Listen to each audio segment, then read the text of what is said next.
8 months ago, I stood at the head of a classroom on our very first day of an Entrepreneurship in the Arts program. I explained to a group of 15 7th and 8th grade girls we were about to embark on over the next 12 weeks, and the very first question they had for me was, how are we getting graded on this? And I was so excited to answer that question. I got up on my entrepreneurial soapbox, and I explained to them that we weren't getting graded on this. This was going to be their opportunity to have any idea and watch it come to life. And then they looked at me the way that any 7th or 8th grader looks at someone who they don't like, and they said, why? And I was mortified because I realized I did not have a great answer to that question. Not only did I not have a great answer to their question of why should I care about this, why should I bother, but I didn't have a great answer to my question of why I was there. Why was I bothering to teach entrepreneurship to middle school students when they weren't even getting a grade on it? What was the value? Growing up, I did something that a good friend and I now call blipping. Blipping is what happens when you get so excited about the early phase of any new idea, and it's all you can talk about or think about or learn about, and it takes over your whole life. And I was lucky because I had two parents who did a pretty good job of teaching me how to honor that blip. And so every time I made this 6-year-old blip face, I would come to them with this face, and I would be so excited. And they always knew how to turn that face into immediate action.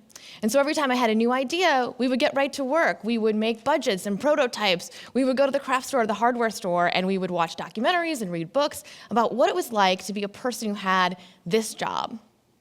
And that process was so valuable for me because it taught me two really important things. First of all, it taught me how to normalize failure. We never really talked about whether or not my project was going to work. We just got started. And so by the time I was overcoming the inevitable obstacles, it was just part of the process. It didn't really have a chance to hold me back. And the other thing it did is it gave me an incredible amount of agency and power in my life, even at a really young age of 6. And so this way of thinking allowed me to blip on new ideas over and over and over again. I had a jewelry shop and a toy factory and a newspaper and a dance company. And by the time I was 24, I quit school after changing my major 5 different times to open a dance studio called Design Dance. And the beginning phase of Design Dance was incredibly difficult because I was starting a business with no money and no experience. But it was also the most exhilarating time of my life because I got to experience what it was like to have the job that I'd always wanted to have, which was being a business owner.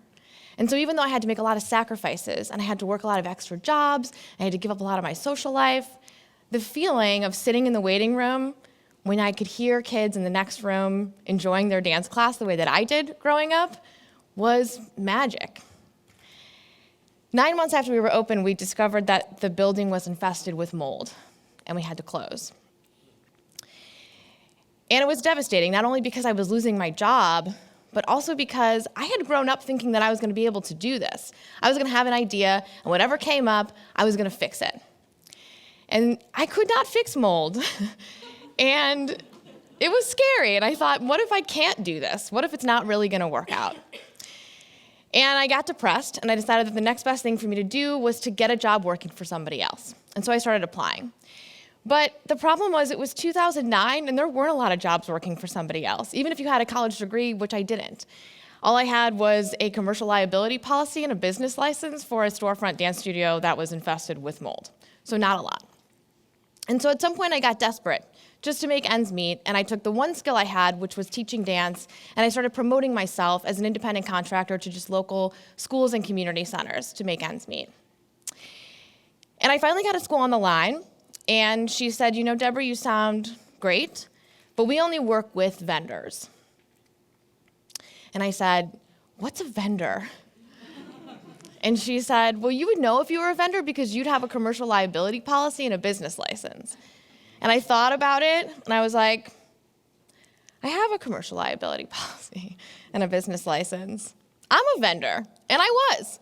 And I got off the phone with her that day, and I pulled up a Microsoft Word invoicing template, and I dragged the Design Dance logo to the top of it, and I stared at it for a few minutes, and for the first time in almost a year, I got really excited about what my business could be in this new vendor world.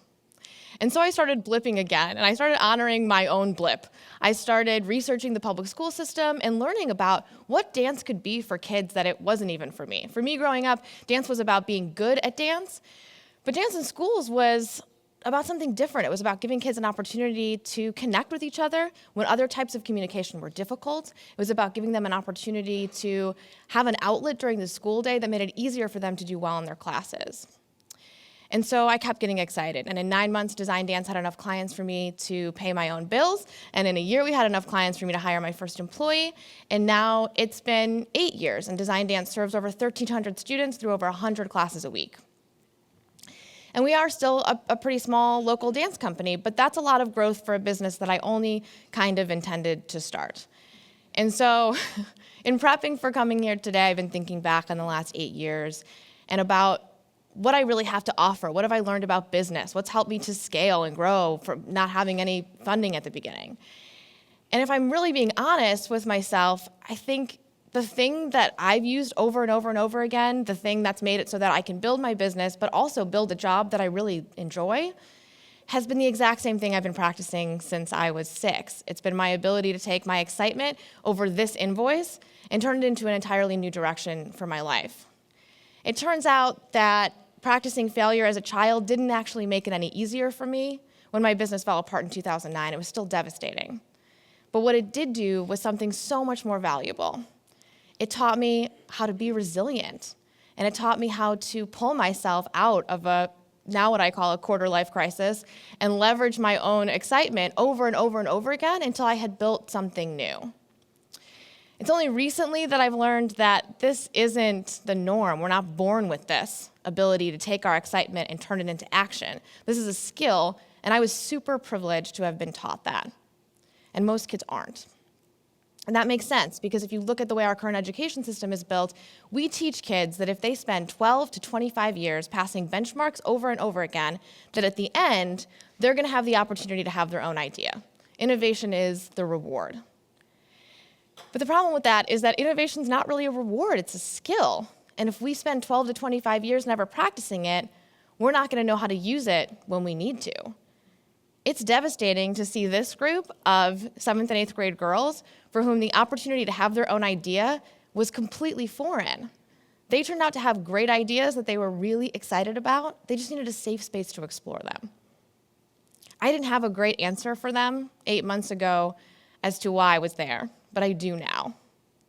It's not enough to give kids an opportunity to get excited about their ideas. We have to give them the trust and autonomy so that they can feel powerful enough to act on them. And feeling powerful enough to act on your ideas, that's about so much more than career readiness or entrepreneurship. That's about feeling powerful enough to change your life. It's about feeling powerful enough to get yourself out of a situation that might not be good for you. It's about feeling powerful enough to honor your own blip, even when other people don't. When I realized this earlier this year, it changed my whole perspective, because I started realizing it's not just kids that aren't practicing this skill, it's all of us. We have great ideas, and what do? We Google other people who've done them before us, we realize they're further along than we are, and then we stop. And sure, that might mean that we have less satisfaction in our career. But so much more importantly than that, it means that we're training ourselves to trust ourselves less every day. When we take away our own ability to practice failure and build resiliency and honor our own blip, we're taking away the power that we have in our lives. I believe that we can change this for the people we care about just by honoring their blip and supporting their process of failure and growth. Thank you.